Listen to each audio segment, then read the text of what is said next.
आप सब।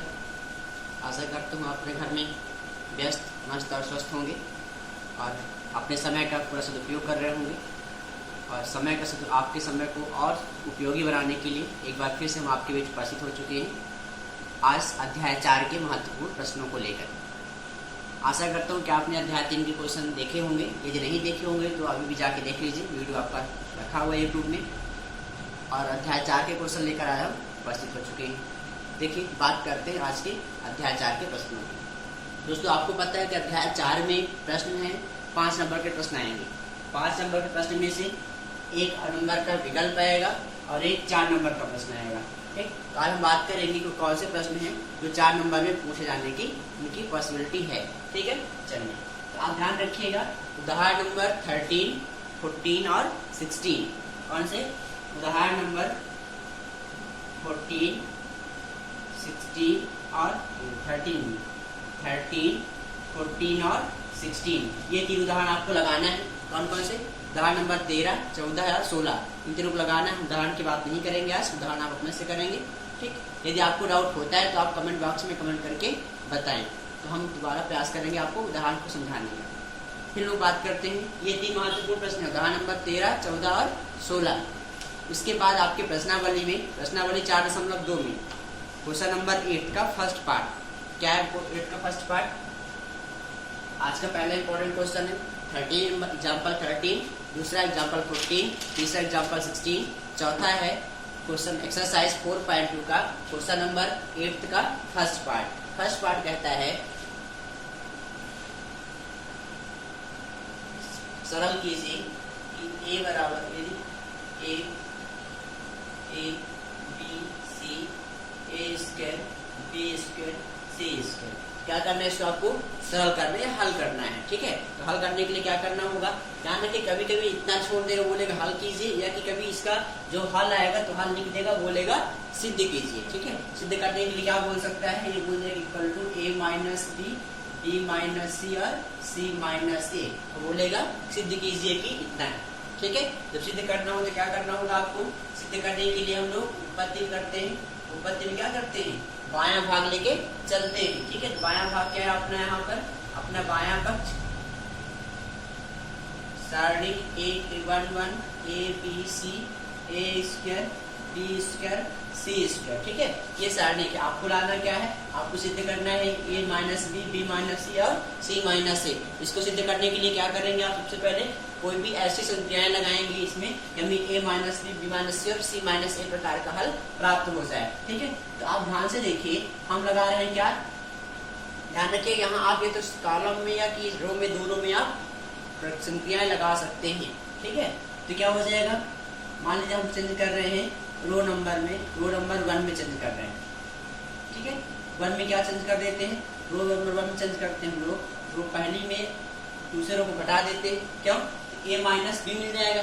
ठीक, फिर b माइनस सी चाहिए ना, b माइनस सी कैसे मिलेगा? सेकंड रो में थर्ड रो को घटा दें, यानी कि सेकंड रो में चेंज कर लेंगे हम लोग, तो क्या आएगा? R2 माइनस R3, यानी सेकंड रो में थर्ड को घटा लेंगे। ठीक है, तो क्या मिल जाएगा आपको? ध्यान से देखिए, फर्स्ट में चेंज किया, हम घटाया सेकंड को, तो क्या हो जाएगा? 1 माइनस 1 कितना हो जाएगा? 0 हो जाएगा। ये क्या हो जाएगा? a माइनस b हो जाएगा। ये कितना हो जाएगा? a square minus b square. ये कितना हो जाएगा? 1 माइनस 1 0। ये कितना आ जाएगा? b माइनस सी।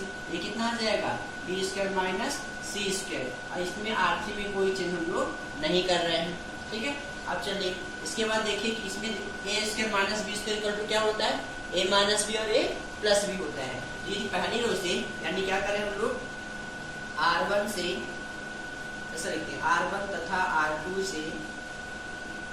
से क्रमशः a माइनस b और b माइनस c उभयनिष्ठ लेने पर। ठीक है, उभयनिष्ठ मतलब जो सभी में हो, देखो पहली पंक्ति में 0 है तो कोई दिक्कत ही नहीं, इसमें a माइनस बी कॉमन आ जाएगा। इसमें से a square minus B square है, इसका मतलब क्या होता है a minus a plus B होता है, तो a माइनस बी वाला कॉमन ले लेंगे तो a प्लस बी बचेगा। ऐसे इसमें b माइनस लिया जाएगा। ठीक है दोस्तों, तो क्या हो जाएगा ये हो जाएगा a माइनस बी और b माइनस, हमने कॉमन ले लिया तो क्या बचा, ये शून्य बचा। इसमें क्या बचा, एक बचा क्योंकि a माइनस बी पूरा पूरा कॉमन जा चुका है। a square minus B square होता है, क्या होता है a माइनस बी और a प्लस बी, क्योंकि a माइनस बी वाला कॉमन ले चुके हैं, क्या बचेगा a प्लस बी बचेगा। फिर इसमें 0 है ही, b माइनस सी कॉमन ले चुके हैं, इसमें b स्क्वायर माइनस सी स्क्वायर में से क्या बचेगा b प्लस सी बचेगा। ठीक है, ये कितना हुआ, इसमें कोई परिवर्तन नहीं आएगा। ठीक है, अब जो कॉलम 1 है इसके सापेक्ष विस्तार कर लीजिए। क्या लिखेंगे अब, C1 के सापेक्ष प्रसार करने पर प्रसार कर लीजिए दोस्तों। क्या बचेगा, आपको ये तो पता था पहले से कि a माइनस बी है, a minus B b minus C. ठीक है, तब इसको प्रसार करेंगे तो प्रसार करने में क्या होगा, ये 2 0 है, लास्ट वाला सब बचेगा। ठीक है, लास्ट वाला क्या है 1, और फिर क्या बचेगा, जब इसको लेंगे तो हम लोग इसकी संदर्भ पंक्ति या स्तंभ को छोड़ देते हैं, उसके बाद अतिरिक्त जो बचता है वही लिया जाता है। हम इसकी सापेक्ष विस्तार कर रहे हैं, ये संगत स्तंभ और संगत पंक्ति को छोड़ देंगे, जो बचा क्या बचा, ये सारणी बन जाएगा 1 1 a प्लस b, क्या बचा ये 1 1 a प्लस b और b प्लस c बचा है, b प्लस c बचा हुआ है, और इसको हल कर लीजिए। ठीक है, तो क्या बचेगा, ये a माइनस b है ये, और ये b माइनस c है, इसको हल करें कितना आएगा, ये इससे करेंगे तो पहले b प्लस सी माइनस, इसका करेंगे तो माइनस है माइनस b, तो क्या होगा b और b कैंसिल हुआ दोस्तों, तो क्या बचा a माइनस b माइनस सी और c माइनस a। ये हमें क्या करना था, सिद्ध करना था, तो क्या आ गया आपके ये दायां पक्ष आ गया। इस प्रकार से आप सिद्ध करेंगे। ये प्रश्नावली 4.2 के 8वें का फर्स्ट क्वेश्चन, फर्स्ट पार्ट है। प्रश्न दिया गया था शारीरिक, इसको इतना सिद्ध करना था। आप क्या करें, संख्या लगाकर इसमें हल कर सकते हैं, सिद्ध कर सकते हैं। ये है आज का चौथा महत्वपूर्ण प्रश्न। ठीक है, चलिए बात करते हैं लोग अगले प्रश्न की। अगला प्रश्न है क्वेश्चन नंबर 11 का सेकंड पार्ट। ठीक है, इसको नोट कर लिए ना, वीडियो को पॉज करिए और नोट करिए। ठीक है, चलिए आज की बात करते हैं लोग एक्सरसाइज 4.2 का क्वेश्चन नंबर 11 का सेकंड पार्ट। ठीक है दोस्तों, क्या कहते हैं 11 का सेकंड पार्ट, 11 का सेकंड पार्ट कहता है सिद्ध कीजिए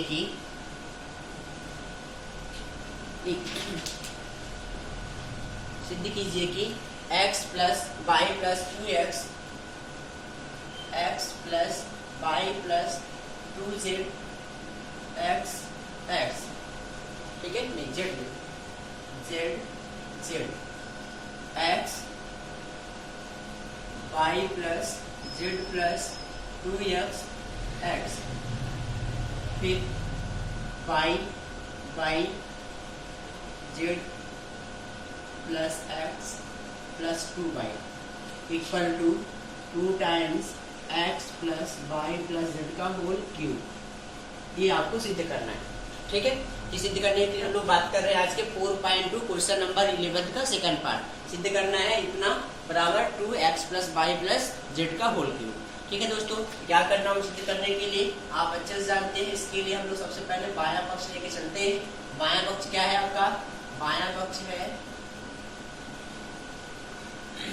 x plus y plus 2z z x y plus z plus 2x, ये z है। ठीक है, और ये x y z plus x plus 2y। ठीक है दोस्तों, चलिए तो क्या करना होगा, आपको संख्याएं लगानी होगी। संख्या लगाने के आप देख रहे हैं कि हमको x plus y plus z चाहिए, यानी कि ये x plus y plus z तीनों को क्या कर ले, तीनों को जोड़ लेते हैं, यानी कि हम लोग R1 में चेंज कर लेते हैं। ठीक है, ये R2 कर लेते हैं, कॉलम में कर लेते हैं, C1 में चेंज करते हैं। और कैसा चेंज कर ले, C1 में चेंज करने हम लोग C1 plus C2 plus C3 कर लेते हैं, तीनों को जोड़ लेते हैं। ठीक है, तो तीनों को जोड़ेंगे दोस्तों तो क्या मिल जाएगा आपको, ध्यान से देखिए, ये इससे जुड़ेगा कि x और ये 2x और ये y तो 2y और 2z है, यानी कितना मिल जाएगा 2x plus y plus z, ऐसा मिलेगा दोस्तों। ये देखिए, ये x plus y plus 2z पहले से था, इन दोनों को जोड़ रहे हैं हम लोग, ये x और x 2x हो जाएगा, y और y 2y हो जाएगा, 2z पहले से ही था। ठीक है, दो हमने कॉमन ले लिया। ऐसे इसमें भी हो जाएगा, तीनों को जोड़ेंगे तो क्या बन जाएगा 2x + y + z। इसको भी किया तो कितना हो जाएगा 2x + y + z। क्या किया दोस्तों, हमने तीनों कॉलम को जोड़ दिया। पहला वाला परिवर्तित हो गया क्योंकि फर्स्ट में चेंज कर रहे हैं हम लोग, बाकी थर्ड और सेकंड में कोई चेंजेस नहीं आएंगे। सेकंड और थर्ड एज इट इज वही रहेंगे जो था। ठीक है, ये हो गया। अब क्या करना होगा, अब आप देख ही रहे हैं कि पहला कॉलम जो है उस कॉलम में क्या है 2x + y + z कॉमन आ जाएगा। क्या लिखेंगे कि C1 से 2x + y + z उभयनिष्ठ लेने पर क्या मिल जाएगा आपको 2x + y + z उभयनिष्ठ ले लिया, आपको प्राप्त हुआ दोस्तों 1x y, इसमें बचा 1, इसमें बचा है y + z + 2x, ये y, ठीक, ये बचा है 1, ये बचा हुआ है x, ये बचा हुआ है z + x + 2y। ठीक है, अब क्या करना होगा, अब इनको दोनों को 0 बना लीजिए। तो क्या करने हैं हम लोग, अब हम लोग कर ले R1 में चेंज कर लेते हैं। तो R1 में चेंज कैसे आएगा दोस्तों, R1 में R2 घटा दे 0 हो जाएगा, R1 - R2 कर दे, और क्या कर दे R2 में परिवर्तन कर ले तो R2 - R3 कर लेते हैं। ठीक है दोस्तों, कर लीजिए। क्या चेंज होगा, क्या परिवर्तन आएगा दोनों में, ये तो बाहर वाला जो वही आएगा, यानी कि 2x + y + z, ये A to Z रहेगा। हम लोग R1 में चेंज कर रहे हैं ना, क्या चेंज कर रहे हैं, R1 में R2 को घटा रहे हैं, तो रो नंबर फर्स्ट में रो नंबर सेकंड को घटा रहे हैं। तो डायरेक्ट 1 - 1 कितना हो जाएगा 0 आ जाएगा। ठीक है दोस्तों, इसमें घटेगा तो कितना आएगा 2x में से x चला जाएगा, तो क्या बचेगा ये -y + z + x। ठीक है, तो क्या आ जाएगा दोस्तों, ये आ जाएगा -y +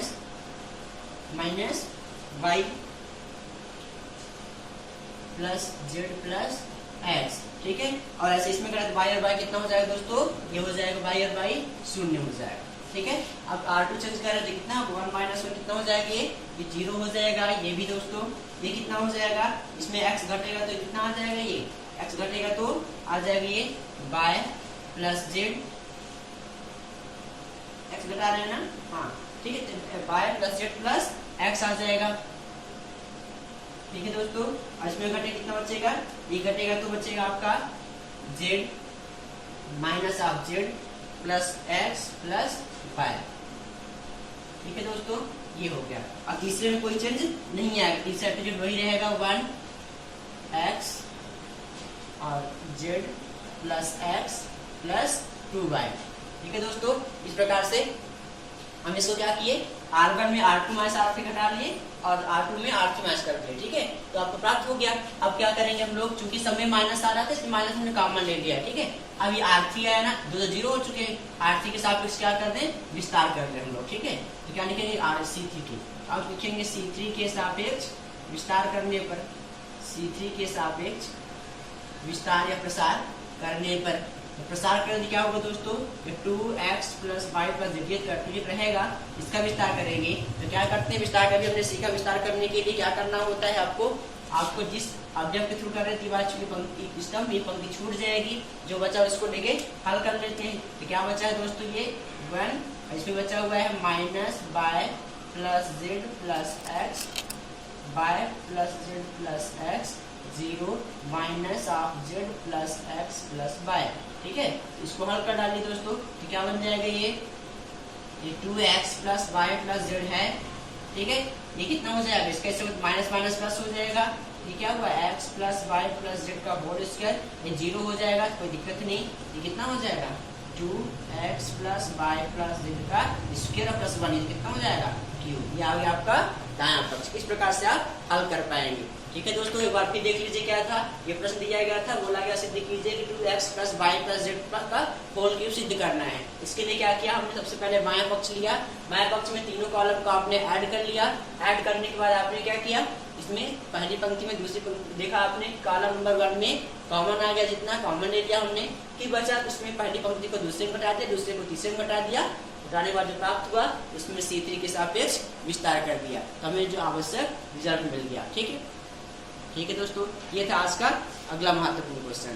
ठीक, हम लोग पूछते हैं प्रश्नावली 4.3 में। 4.3 में पहले प्रश्न का सेकंड पार्ट है, बोला गया है कि त्रिभुज के क्षेत्रफल ज्ञात कीजिए। ठीक है। तो त्रिभुज का क्षेत्रफल ज्ञात करने का सूत्र क्या होता है? सारणी की सहायता से त्रिभुज का क्षेत्रफल ज्ञात करने का सूत्र क्या होता है? कोई भी त्रिभुज है, मान लीजिए त्रिभुज ऐसा दिया गया है, ये त्रिभुज होता है, त्रिभुज के 3 शीर्ष हैं, मान लीजिए x1 y1 z1 है, ठीक है, और x2 y2 और z2 है, x3 y3 और z3 है, ठीक है। ये त्रिभुज है, ठीक। बोला त्रिभुज के 2 शीर्ष दिए हुए हैं, ठीक है। तो क्या दिया? 3 दिए, ठीक है। दूरी की बात कर रहे हैं हम लोग, ठीक है।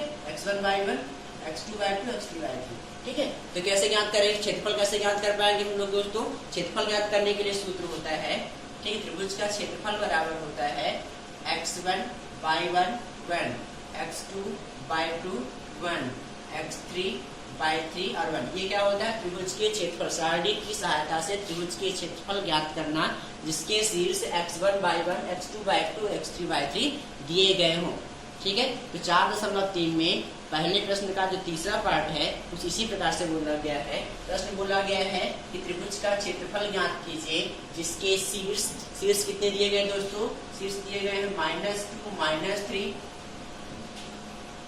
3 और 2, और तीसरा शीर्ष दिया गया है -1 -8। इस प्रकार से 3 शीर्ष दिए गए हैं। आपको क्या ज्ञात करना है?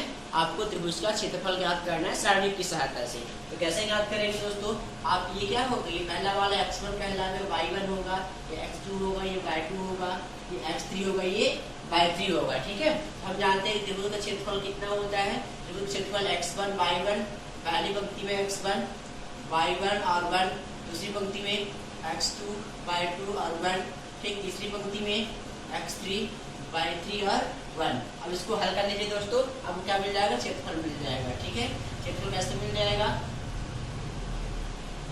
इसको हल करिए, कितना हो जाएगा? ये हो जाएगा, पहली पंक्ति की सापेक्ष करेंगे -2, इसके प्रसंगत पंक्ति स्तंभ को छोड़ने के बाद जो मिलेगा 2 -8 1 1 मिलेगा, फिर माइनस, देखिए माइनस क्या होता है? 3 प्लस हो जाएगा 3, ठीक है। सेकंड के लिए माइनस ऑलरेडी रहते हैं, लेकिन माइनस क्या हो जाएगा? प्लस हो जाएगा। अब ये सेकंड कॉलम और फर्स्ट रो छूट जाएगा, क्या बचेगा? 3 -1 1 और 1 और +1 लास्ट वाले किया तो लास्ट थर्ड कॉलम और फर्स्ट रो छूटेगा तो क्या बचेगा? -3 1 2 -8, ठीक है दोस्तों। इसको हल कर डालिए, यानी बस साधारण सा जब हम लोग सारणी का विस्तार करना सीखेंगे तो विस्तार करके हल प्राप्त कर लेंगे। कितना हो जाएगा? 2 1 जा 2 + 8 1 जा 8 प्लस ये कितना है दोस्तों? ये 3 1 जा 3 + 1, ये कितने हैं? -8 3 जा 24 + 2, ठीक है। कितना हो जाएगा? -2 8 2 10, ये कितना हो जाएगा? 4, ये कितना हो जाएगा? -22। हल कर डालिए, कितना? -20 + 3 4 जा 12 और -22 1 जा 22, कितना हो जाएगा? 22 और 20 कितना बचेगा? ये -20, ये हल हो जाएगा, घट जाएगा, कितना बचा?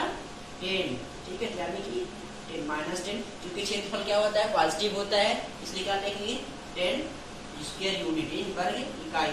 इस प्रकार से आप क्षेत्रफल ज्ञात कर पाएंगे, किसी भी त्रिभुज का क्षेत्रफल ज्ञात कर पाएंगे, ठीक है दोस्तों। तो क्या करना होगा? सबसे पहले त्रिभुज के शीर्ष दिए होते हैं, तो शीर्ष ज्ञात करने का सूत्र फार्मूला डिटरमिनेंट का होता है x1 y1 1 x1 y1 1 x2 y2 1 x3 y3 1। इसका क्या किया हमने? विस्तार कर लिया, सारणी की सहायता से विस्तार करने पर आपको क्षेत्रफल प्राप्त हो जाएगा, ठीक है दोस्तों। ये था आपके प्रश्नावली 4.3 के पहले का थर्ड क्वेश्चन। इस प्रकार से क्षेत्रफल ज्ञात कर पाएंगे। ये तो महत्वपूर्ण प्रश्न है दोस्तों, लेकिन इसके अतिरिक्त ये प्रश्न पूछा गया, आप हल कर पाएंगे, ठीक है।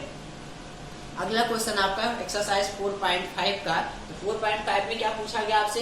सहखंडज पूछा गया और सारणी उप सारणी पूछा जाएगा सहखंड, ठीक है दोस्तों।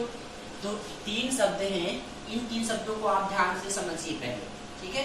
कौन कौन से शब्द? सहखंड, उपसारणी और सहखंडज, ठीक है। देखिए 3 शब्द है, पहला शब्द है आपका सहखंड, दूसरा है उपसारणी और तीसरा है सहखंडज, ठीक है। तो ध्यान रखिए सबसे पहले सेकंड को ज्वाइंट करते हैं, ध्यान है ना, इसी को ज्वाइंट कहते हैं, ज्वाइंट कहते हैं, ठीक है। चलिए तो हम लोग देखते हैं सबसे पहले तीनों चीजें है क्या। कोई सारणी मान लो दिया है, सारणी दिया है A11 A12 A13 A21 A22 A23 A31 A32 A33, ये क्या दिया गया, सारणी दिया गया है, ठीक है। इस सारणी का हमें क्या निकालना है, सहखंड निकालना है। तो सहखंड क्या होगा, सभी अवयवों के निकलेंगे, प्रत्येक अवयव का सहखंड होता है। माने हम अवयव A1 की बात कर रहे हैं, इसका सहखंड निकालना है, क्या लिखेंगे A11 का सहखंड। इसका सहखंड कैसे आएगा, इसका सहखंड आएगा जिस अवयव की बात कर रहे होंगे हम उसके संगत स्तंभ और संगत पंक्ति को छोड़ने पर प्राप्त सारणी क्या कहलाता है, उसका सहखंड कहलाता है, ठीक है। इसको हम लोग कैपिटल ए से प्रदर्शित करेंगे, लेकिन इसका 1-1 करना तो कैपिटल ए 1-1 बोलेंगे, ठीक है। ये क्या हो जाएगा, जिस अवयव की बात कर रहे होंगे उस अवयव के संगत अवयव की संगत स्तंभ और पंक्ति को छोड़ने पर जो सारणी प्राप्त होगा वही सारणी क्या हो जाएगा, इसका सहखंड हो जाएगा, ठीक है दोस्तों। इस प्रकार से हम ज्ञात कर पाएंगे। इसको हल कर लीजिए, कितना हो जाएगा, ये हो जाएगा A22 A33 minus A32 A23, इस प्रकार से हम ज्ञात कर पाएंगे, ठीक है दोस्तों। इस बार 2/2 का मैट्रिक्स होता है, यानी मैट्रिक्स ऐसा होता है A11 A12 A21 A22, तब इसका ज्ञात कर क्या करते हैं हम लोग, ये स्तंभ और पंक्ति छूट गया, A22 क्या हो जाएगा, A11 का सारणिक हो जाएगा, सहखंड हो जाएगा। इस प्रकार से हम लोग ज्ञात कर पाएंगे कैसे हम लोग निकालते हैं सहखंड, ठीक है दोस्तों। चलिए अब हमको क्या निकालना होगा, उपसारणी। ये क्या हुआ, ये तो हुआ उपसारणी, सॉरी क्या माफ करिएगा, ये क्या हुआ उपसारणी, क्या उपसारणी। इस प्रकार से उपसारणी ज्ञात कर पाएंगे। कैसे ज्ञात करें उपसारणी की बात, फिर सुनिए ध्यान से कि कोई भी अवयव है उस उपसारणी उस सारणी के किसी अवयव का निकालना है आपको। उपसारणी उपसारणी मतलब तो कैपिटल उप कैपिटल मतलब उसका भाग हो। भाग कैसा, भाग का मतलब कि जिस अवयव की बात कर रहे होंगे उसके संगत स्तंभ और पंक्ति को निग्लेक्ट करने के बाद छोड़ने के बाद प्राप्त सारणी क्या कहलाएगा, उपसारणी कहलाएगा। इस उपसारणी को अपन MIJ से प्रदर्शित करते, ठीक है। यह दोस्तों ना MIJ से प्रदर्शित करते क्या कहलाएगा, A11 का उपसारणी कहलाएगा। मान लीजिए हमें ज्ञात करना था A22 का, तो कैसे ज्ञात करते, जब A22 का ज्ञात करना होगा हमें उपसारणी, तो हमें क्या करना होगा, इसके संगत स्तंभ और इसके संगत पंक्ति को छोड़ देना होगा, तो बचेगा A11 A31 A13 A33। इस प्रकार से हमें उपसारणी प्राप्त हो जाएगा, ठीक है। उपसारणी ज्ञात करने का सूत्र ये हो गया, ठीक है। अब उपसारणी के बाद क्या ज्ञात करना होगा आपको, सहखंड ज्ञात करना होगा। तो सहखंड क्या होता है, सहखंड को हम लोग A11 से प्रदर्शित करते हैं, ठीक है। तो सहखंड ज्ञात करने का सूत्र होता है, ध्यान रखिए, AIJ = -1 to power IJ I + J MIJ। MIJ क्या है, उपसारणी है, यानी उपसारणी ज्ञात होगा। उस उपसारणी का साइन हम लोग देख लेंगे क्या आएगा, उसके कारण क्या निकाल लेंगे, AIJ। AIJ क्या कहलाएगा, सहखंड। कहने का मतलब जैसे मान लिया आपने A11 के क्या निकाल लिया, आपने उपसारणी निकाल लिया। अब आपको निकालना है सहखंड। तो सहखंड कैसे आएगा, इसका सहखंड A11 का सहखंड। A11 का सहखंड आएगा -1 to power 1 का मतलब I की वैल्यू 1 और J की वैल्यू 1, क्योंकि हम AIJ लिखते हैं ना, तो क्या होगा, I की वैल्यू 1 J की वैल्यू 1, यानी पहली पंक्ति और second first row first column, यानी पहली पंक्ति पहला स्तंभ में भी है। इसका मतलब क्या होगा, यहाँ पर I + J होता है तो I की पावर 1 और J भी कितना है, 1 है, तो 1 + 1 हो जाएगा। और क्या होता है MIJ, I की वैल्यू 1 J की वैल्यू 1, ठीक है। तो कितना हो जाएगा, -1 की पावर +2 प्लस ही आ जाएगा, ठीक है। और ये MIJ कितना है, M11 यही है, यानी जो उपसारणी का आया तो वही सहखंड हो जाएगा। तो बस इतना ध्यान रखना है कि सहखंड के लिए क्या करना होता है, -1 to power I + J करते हैं। I J क्या होते हैं, I वह संगत अवयव, संगत जो अवयव है उसके संगत पंक्ति है और J स्तंभ है। कौन सी पंक्ति है कौन से स्तंभ का हम लोग अवयव का सहखंड ज्ञात कर रहे हैं। इस प्रकार से हम सहखंड ज्ञात कर पाएंगे, ठीक है दोस्तों। ध्यान रखिएगा, सहखंड ज्ञात करने की प्रक्रिया हो गई, ठीक है। चलिए ये क्या होगा, उपसारणिक और सहखंड हो गया। ठीक है। तो उपसारणिक कैसे ज्ञात करते हैं आप फिर सुन लीजिए। आप उपसारणिक ज्ञात करने के लिए इसको हम लोग MIJ से प्रदर्शित करते हैं, ठीक है। जहाँ I क्या है, I पंक्ति की संख्या, वो पंक्ति की बात कर रहे हैं, और J क्या है, स्तंभ है। तो जिस अवयव की बात है उसके संगत पंक्ति और स्तंभ को निग्लेक्ट करने के बाद, छोड़ने के बाद प्राप्त सारणिक उपसारणिक कहलाता है, ठीक। सहखंड निकालना है, तो सहखंड ज्ञात करने के लिए इसको AIJ से प्रदर्शित करते हैं। ये होता है -1 to power I plus J MIJ, ठीक है। IJ क्या है, IJ I संगत अवयव, उस अवयव की संगत पंक्ति है और J संगत स्तंभ है। इस प्रकार से हम AIJ यानी कि सहखंड ज्ञात कर पाएंगे, ठीक है दोस्तों। चलिए अब लोग बात करते हैं सहखंडज यानी कि एडजॉइंट की। एडजॉइंट कैसे ज्ञात करते हैं, एडजॉइंट ज्ञात करने के सबसे पहले आप ध्यान रखना होगा, इसके लिए एक शब्द सुनिए, परिवर्त, ठीक है। परिवर्त का मतलब क्या होता है, जैसे मान लीजिए कोई सारणिक A है, सारणिक A मान लीजिए 2/2 का हमने सारणिक लिया है, ठीक है, ये सारणिक लिया हमने, ठीक है। अब इसका परिवर्त है कि परिवर्त को एक अध्याय से प्रदर्शित करते हैं हम लोग। परिवर्त क्या होता है, इसके संगत अवयवों को इनके पंक्ति में, स्तंभों को पंक्तियों को स्तंभ में परिवर्तित करने पर हमें क्या प्राप्त हो जाता है, परिवर्त प्राप्त होता है। पहले पढ़ रखा है, यानी A11 हो जाएगा, ठीक है, और ये A12 इधर आ जाएगा। जो पहली पंक्ति थी उसको हम लोग स्तंभ में परिवर्तित कर दिया, और दूसरी पंक्ति थी उसको दूसरे स्तंभ में परिवर्तित कर दिया, तो क्या हो गया, इसका परिवर्त आ गया, ठीक है दोस्तों। चलिए अब मान लीजिए परिवर्त समझ में आ गया ना। परिवर्त का मतलब हमने कल वीडियो में देखा था, पिछले वीडियो में भी। परिवर्त मतलब किसी अवयव का परिवर्त ज्ञात करना है, किसी सारणी का परिवर्त ज्ञात करना है, तो हमें क्या करना होगा, सबसे पहले उस दिए गए अवयव या कि सारणी के संगत अवयवों और संगत पंक्तियों को परस्पर परिवर्तित करना होगा, बदल देना होगा, हमें परिवर्त प्राप्त हो जाएगा, ठीक है। हम लोग बात करते हैं एडजॉइंट की।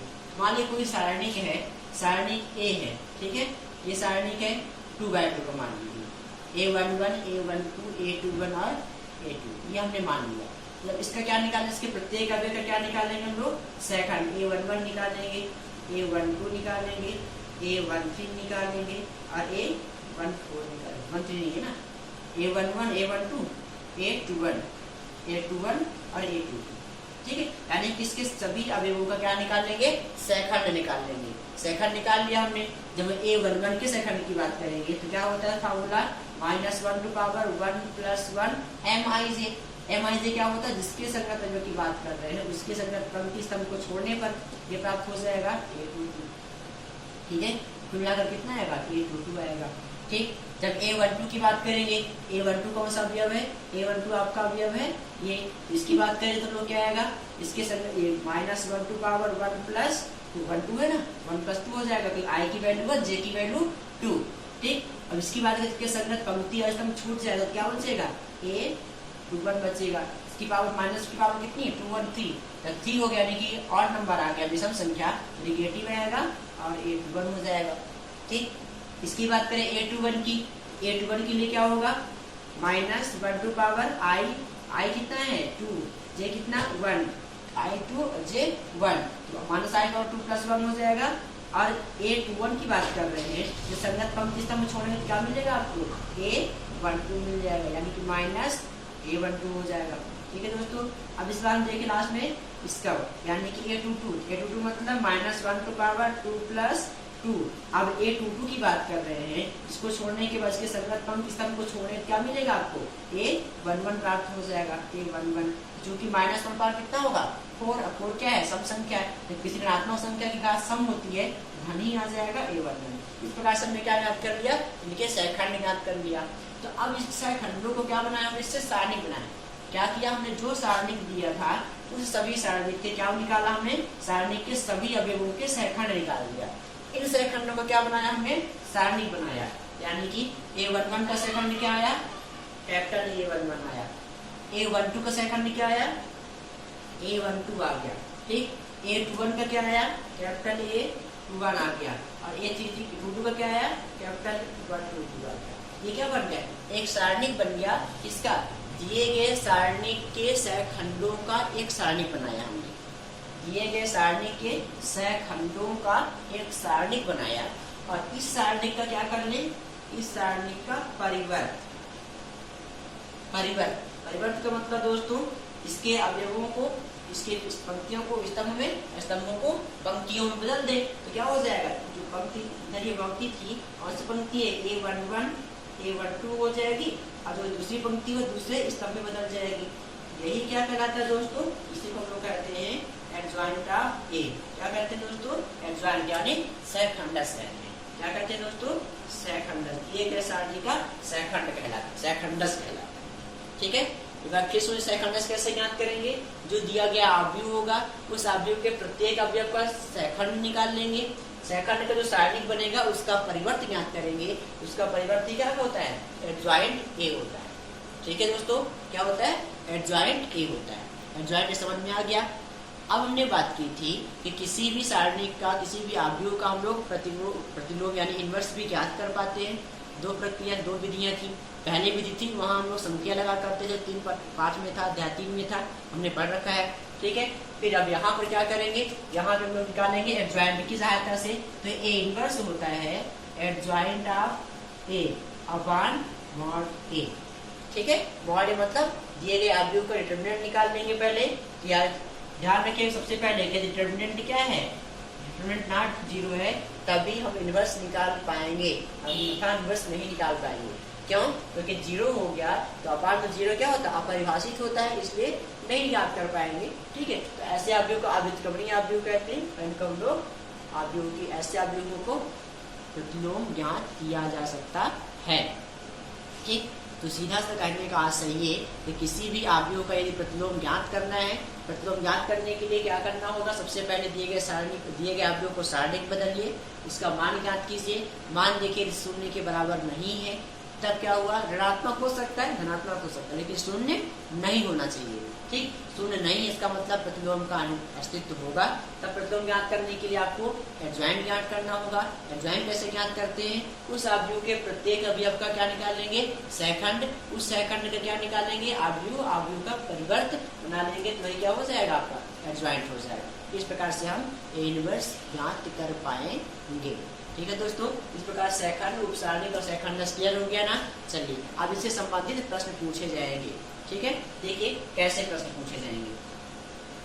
ठीक है, तो अभी तक हमने जो प्रश्नों की बात की है उन प्रश्नों को प्रैक्टिस करना है आपको, क्योंकि ये सबसे महत्वपूर्ण प्रश्न हैं जिनके पूछे जाने की पॉसिबिलिटी सर्वाधिक है। ठीक है, 99.99% प्रश्न पूछे जाएंगे। ठीक, इसलिए बिल्कुल आपको ध्यान रखना है, प्रश्नों को छोड़ना नहीं है। आपके पास समय है तो आप अन्य प्रश्नों की प्रैक्टिस तो करना ही है, लेकिन इन प्रश्नों को छोड़ना नहीं है जिन्हें हमने बताया है। ये अति महत्वपूर्ण प्रश्न है। ठीक, इनको अच्छे से प्रैक्टिस करिए। चलिए बात करते हैं हम लोग आगे प्रश्न। ठीक है, तो हम आते हैं प्रश्नावली 4.6 का प्रश्न नंबर 9। ठीक है, इसके पहले एक प्रश्न और देख लीजिए, जब उसमें प्रश्नावली 4.5 में 4.5 का 13 क्वेश्चन। ठीक है, क्वेश्चन नंबर 13। ठीक है, क्वेश्चन क्या कहता है, क्वेश्चन कहता है कि यदि a इज इक्वल टू, प्रश्न कहता है दोस्तों, यदि a इज इक्वल टू दिया गया सारणिक है 3 1 -1 2 है, तो दर्शाइए कि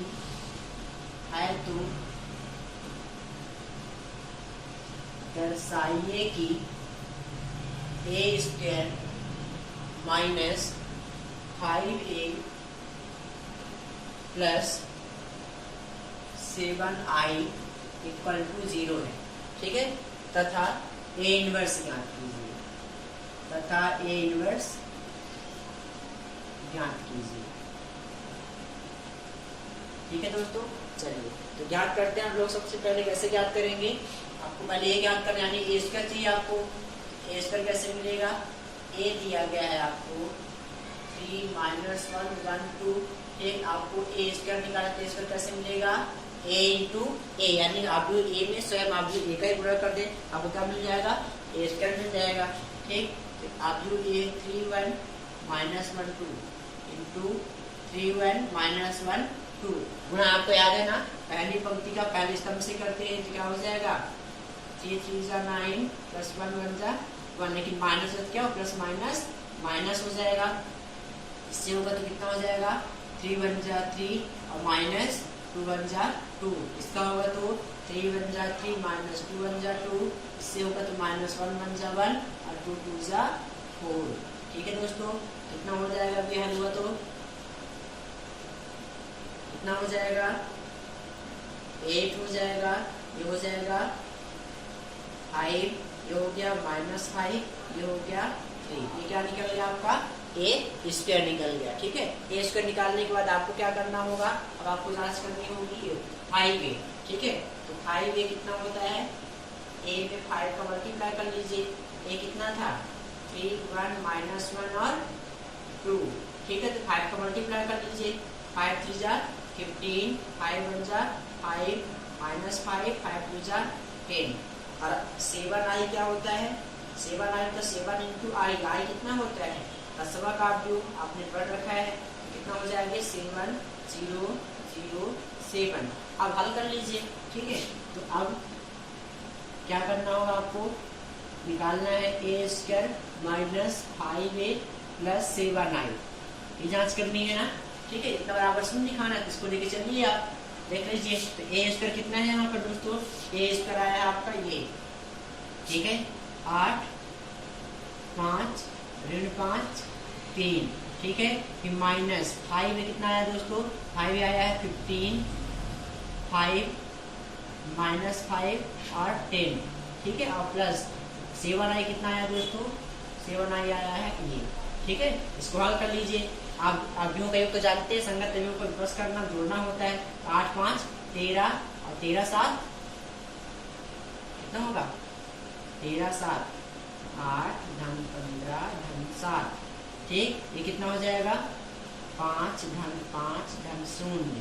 अब ऋण है, ध्यान रखिएगा ये ऋण है। ठीक है, ऋण है दोस्तों। ठीक है, ये ऋण है। ठीक, ये कितना हो जाएगा ऋण 5 ऋण ऋण धन 5। ठीक, ये कितना हो जाएगा धन 0 है, इसका कितना हो जाएगा 3, ये कितना हो जाएगा ऋण 10 और धन 7। इसको हल कर लीजिए, कितना आएगा ये सब 0 0 0 0 बराबर का एक शून्य अवयव आ गया। ये सिद्ध हो गया, क्या सिद्ध हो गया कि A square minus 5a plus 7i बराबर कितना होता है 0 होता है। इस प्रकार के प्रश्न बहुत आसान होते हैं, लेकिन महत्वपूर्ण प्रश्न है, थोड़ा ध्यान रखिएगा। आपको ए स्क्वायर यानी कि पहले ए का ए से गुणा कर लिया आपने, 5 मतलब ए 5 को मल्टीप्लाई कर लिया और आई मतलब 10वां का भी 7 गुणा कर लिया। अब सबको हल किया, आपको सूत्र प्राप्त हो जाएगा। ठीक है, अब रही बात आपको ज्ञात करना है इनवर्स। इनवर्स ज्ञात करने की प्रक्रिया मैंने बताया, एड्राइड निकालना होगा, लेकिन एक तरीका ये भी है, इसकी सहायता से ज्ञात करें। इसकी सहायता से कैसे ज्ञात करेंगे, देखिए इसकी सहायता से इनवर्स ज्ञात करना। ठीक है दोस्तों, तो इनवर्स कैसे ज्ञात करते हैं, देखिए इनवर्स ज्ञात करने के लिए क्या करना होगा आपको। इनवर्स ज्ञात करने सबसे पहले आपको दिया गया है जो कि A square minus 5a plus 7i equal to 0 है। ठीक है, अब इसके पक्ष में क्या करें हम लोग, ए इनवर्स से गुणा करने पर दोनों पक्षों में हमको इनवर्स ज्ञात करना है ना। ठीक, चलिए तो ये ए स्क्वायर को हम लोग क्या लिखते हैं, ए स्क्वायर को ए इनवर्स लिख सकते हैं हम लोग। ठीक है, ये था ही, इसमें हमने क्या किया ए इनवर्स का गुणा किया है।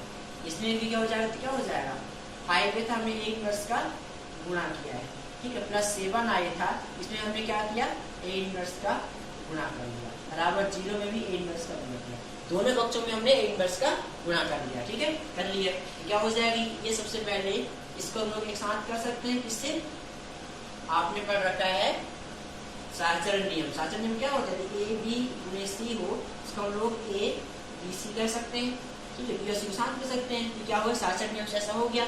माइनस आपको पता है, क्या पता है आपको कि A into A inverse equal to कितना होता है, तत्सम मिल जाता है, आई हो जाता है, तो कितना हो जाएगा ये 5i हो जाएगा, प्लस ये कितना हो जाएगा ए इनवर्स में इसी आव्यूह में तत्सम को गुणा करने पर हमें वही आव्यूह मिल जाता है, आपको 7ai इनवर्स मिल जाएगा और 0 गुणा करने पर 0 प्राप्त हो जाएगा।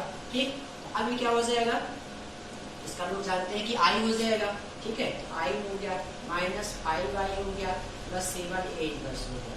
ठीक है, इक्वल टू 0 है। ये कितना हुआ, आई में 1 गुणा है तो ए ही हो जाएगा, ए हो गया माइनस 5i हो गया plus 7 A inverse equal to 0। आपको निकालना क्या है, ए इनवर्स निकालना है ना, इन दोनों को उधर पक्षांतर कर दीजिए। तो 7 ए इनवर्स इक्वल टू कितना बचेगा दोस्तों, इधर जाएगा तो माइनस ए हो जाएगा और प्लस 5i हो जाएगा। ठीक है, तो आई इक्वल टू कितना हो जाएगा, ए इनवर्स इक्वल टू हो जाएगा 7 को पार में ले जाइए, माइनस 1/7 ए प्लस 5i। अब गुना कर लीजिए, यानी कि जो ए इनवर्स आएगा माइनस 1/7 ए कितना दिया गया था, ए दिया गया था 3 माइनस 1 1 2 प्लस 5 कितना दिया होता है वो आई ये होता है आइडेंटिटी। ठीक है, हल कर डालिए, आपको मिल जाएगा माइनस 3/7 माइनस 1/7, हाँ माइनस ये माइनस माइनस प्लस 1/7 और ये 2/7 और ये कितना हो जाएगा 5 1 5 0 0 और 5, दोनों को जोड़ लीजिए आपको प्राप्त हो जाएगा। इनको जोड़िए तो कितना होगा 7×5 35 में 3 गया तो कितना बचेगा, 35 में 3 गया तो 32/7, ये 0 0 तो वही रहेगा माइनस 1/7, इसमें 0 0 तो 1/7 और इसमें 5/7 प्लस 2 37/7। इस प्रकार आपका ए इनवर्स ज्ञात हो गया। ठीक है दोस्तों, तो बड़ा आसान सा लगा इनवर्स ना। ठीक है, लेकिन ध्यान रखिएगा हर बार ये प्रक्रिया अप्लाई नहीं कर सकते, ये तभी कर पाएंगे यदि आपको दिया गया उसके लिए कोई शर्त दी गई है। ठीक, तब क्या ज्ञात कर पाएंगे, तब ज्ञात कर पाएंगे उस आव्यूह का प्रतिलोम। ठीक है, चलिए इस प्रकार से हम आव्यूह का प्रतिलोम ज्ञात कर पाएंगे। ये था आपके प्रश्नावली 4.5 का प्रश्न नंबर 13। ठीक है, इसके लिए इसके पहले 4.5 में और भी प्रश्न है, उनको भी करिएगा, पहला और दूसरा। ठीक है, यानी एडजॉइंट ज्ञात करने वाला, एडजॉइंट ज्ञात करना हमने बता दिया पहले, आपको प्रैक्टिस करनी है। ठीक है, चलिए फिर आते हैं हम लोग आव्यूह विशेष समीकरण को हल करना, रैखिक समीकरणों को हल करना। ठीक है, कैसे हल करेंगे देखिए, यानी कि इंपॉर्टेंट क्वेश्चन है प्रश्नावली 4.6 का क्वेश्चन नंबर 9, प्रश्नावली 4.6 का प्रश्न नंबर 9।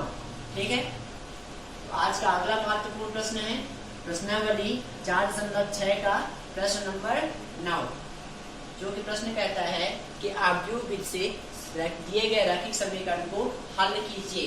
क्या हल करना है, 4x minus 3y equal to 3 तथा 3x minus 5y equal to 7। ठीक है, इसको आपको हल करना है आव्यूह विधि से, रैखिक समीकरण को आव्यूह विधि से हल कीजिए। ठीक है, आव्यूह विधि से कैसे हल करते हैं, सबसे पहले हम जानते हैं कि समीकरण क्या होता है, समीकरण ax प्लस b के रूप में लिखा जा सकता है, होता ही है। ठीक है, जहाँ a क्या है, जहाँ a गुणांक का आव्यूह होता है, गुणांक का मतलब जो समीकरण के गुणांक लेते हैं हम लोग, गुणांक समीकरण यहाँ पर क्या है, समीकरण गुणांक पहले में 4 है, इसमें क्या है ऋण 3, इसमें क्या है 3, इसमें ऋण 5, जैसे गुणांक लिख लिया हमने। x क्या होता है दोस्तों, x होता है चर आव्यूह, चर कितने हैं x y है, इसको पंक्ति में लिख लिया स्तंभ में। ठीक है, और b क्या है चर वाला, चर कितने हैं लास्ट में 3 और 7। ठीक है, a में क्या लिखेंगे, आव्यूह जो a होता है आपका, a होता है जो समीकरण में चर होते हैं वेरिएबल, उनके वेरिएबल चरों के गुणांक होते हैं, गुणांक लिख लिया। x क्या चर आव्यूह होता है और y जो कांस्टेंट वाला लास्ट में होता है वो।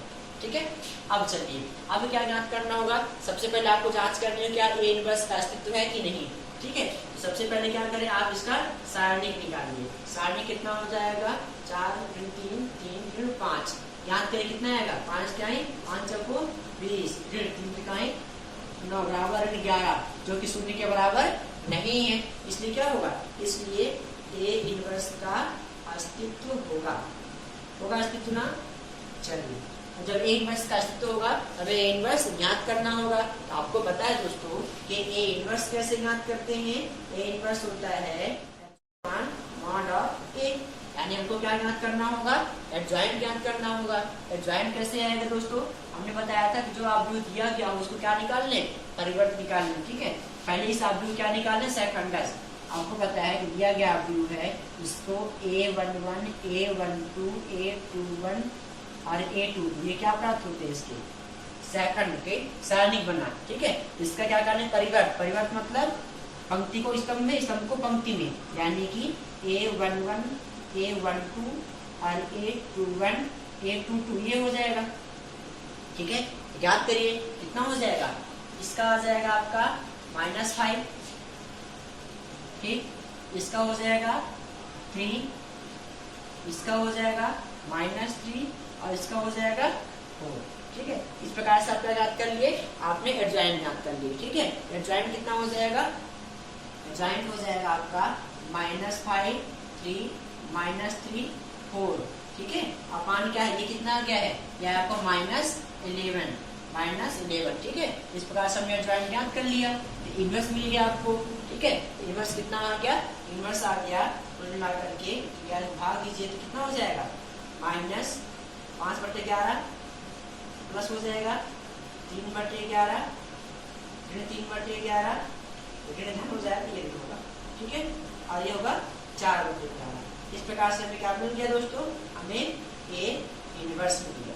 ठीक है, अब चलिए हमें x यानी x y के मान याद करने हैं। जो सारणी ये था इसमें क्या करें, ए का गुणा करते तो क्या हो जाता है, ये मिल जाएगा आपको x = A इनवर्स b हो जाएगा ना। क्यों, क्योंकि हमारे पास समीकरण था ax = b था, हमें ज्ञात इसको करना है, ए को हटाना होगा। ए को कैसे हटाएंगे, दोनों पक्षों में ए इनवर्स का गुणा कर लें, ए इनवर्स का गुणा किया दोनों पक्षों में, इसका क्या होता है आई उल्टी आई, तो आई में x गुणा किया तो x बचेगा, अब ये पक्ष बचा हुआ है। ठीक है दोस्तों, इस प्रकार से हम x ज्ञात कर पाएंगे। तो x है बराबर क्या है, x = A इनवर्स B। तो A इनवर्स कितना आया है दोस्तों, A इनवर्स आया है 5/11 ऋण 3/11 3/11 और 4/11। ये क्या है दोस्तों, A इनवर्स आ गया है। ठीक है, और क्या है गुणे B कितना है 3 और 7, 3 और 7, दोनों गुणा कर लीजिए। गुणा कैसे करेंगे, सबसे पहले इसका करेंगे, अब किसी कितना होगा 5 × 15/11 ऋण 7 × 21/11। ठीक, इसका होगा तो कितना आ जाएगा दोस्तों, 3 × 9/11 ऋण 4 7 28/11। ठीक है, इसको हल करिए, कितना बचा दोस्तों, ये बचेगा उत्तम ने /11 ही आएगा, 25 में गया तो कितना आएगा ऋण 6/11 और इसका कितना हो जाएगा दोस्तों ऋण 19/11 आ गया ना। ठीक है, और ये कितना है x, तो x कितना होता है, x है x और y ये। ठीक है, हम जानते हैं कि दो अवयव बराबर होते हैं जिनके संगत अवयव बराबर हो, यहाँ भी बराबर है ना, संगत है पहला वाला x का मान हो गया, इसलिए x = -6/11 और y = -19/11। इस प्रकार से हम अपने हल प्राप्त कर पाएंगे। ठीक है, यानी कि रैखिक समीकरणों को आव्यूह विधि से हल करने के लिए क्या प्रक्रिया होती है, सबसे पहले दिए गए आव्यूह को ax = b के फॉर्म में होता है, तो a निकाल लेंगे। a क्या होता है, गुणांक होते हैं, चिन्ह सहित लिखेंगे। x क्या होता है, x जितने भी चर होंगे, मान लो 3 चर हैं तो x y z यहाँ नीचे लिख लेते हैं। ठीक है, कॉलम में, और इसके चर लिख लिया हमने b में। ठीक है, a का सबसे पहले जांच करेंगे इनवर्स है, क्योंकि इनवर्स की यहाँ जरूरत पड़ती है। इसके लिए क्या करना हो, पहले उसका सारणिक ज्ञात कर लिए, सारणिक 0 के बराबर नहीं आया, पता चल गया कि हाँ इनवर्स का अस्तित्व होगा। फिर क्या इनवर्स के लिए क्या निकालना होगा, एडजॉइंट निकालना होगा। एडजॉइंट में इनवर्स एक भाग दिया जाने इनवर्स मिल गया, तो इनवर्स आया उसका b से गुणा किया तो आपको x का मान मिल जाएगा, तुलना किए तो आपको चर x और y के मान प्राप्त हो जाएंगे। ठीक है, ये अवयव चाहे 2 अवयव में 2 चर यहाँ हो गया, 3 चर होंगे तो अवयव 3/3 का बनेगा, आपको हल करना होगा। ठीक है, इस प्रकार से था आपके प्रश्नावली 4.6 का क्वेश्चन नंबर 9, जो कि अति महत्वपूर्ण प्रश्न है। ठीक है, लास्ट प्रश्न एक और दोस्तों जो विविध प्रश्नावली का है, मिसलेनियस एक्सरसाइज का क्वेश्चन नंबर 6। ठीक है, देखिए क्या है मिसलेनियस का विविध प्रश्नावली का क्वेश्चन नंबर 6। क्या है क्वेश्चन नंबर 6? क्वेश्चन नंबर 6 कहता है सिद्ध कीजिए। ठीक है, आपको सिद्ध करना है, क्या सिद्ध करना है, दिया गया है सारणिक a² बराबर, सारणिक दिया गया है a² AB और AB। ठीक है, BC B²